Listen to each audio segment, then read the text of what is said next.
क्या आपने कभी कल्पना की है कि भगवान शिव यदि भस्म, जटाओं और वैराग्य के चिन्हों के बिना हों तो कैसे दिखाई देंगे?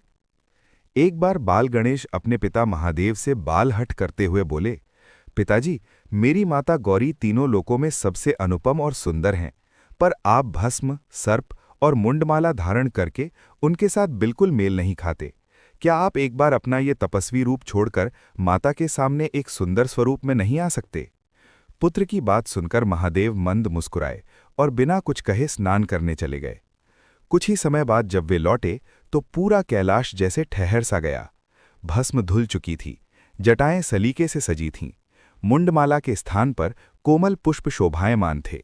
महादेव का वो रूप इतना मनोहारी था कि देवता, गंधर्व और यक्ष सभी मोहित हो उठे। ऐसा प्रतीत हो रहा था मानो स्वयं सौंदर्य ने साकार रूप ले लिया हो। उस दिव्य छवि के सामने मोहिनी अवतार और कामदेव का सौंदर्य भी फीका पड़ गया। गणेश जी अपने पिता के इस अलौकिक स्वरूप को देखकर अवाक रह गए। वे दौड़ते हुए शिवजी के चरणों में गिर पड़े। महादेव ने प्रेम से पुत्र को उठाकर हृदय से लगा लिया। तभी उन्होंने देखा गणेश की आंखों से अश्रुधारा बह रही है।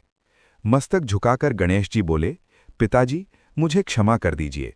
अब आप कृपा करके अपना पूर्व स्वरूप धारण कर लीजिए। शिव आश्चर्य से बोले, वत्स, अभी तो तुमने ही इस रूप को देखने की इच्छा जताई थी, फिर अब ऐसा क्यों?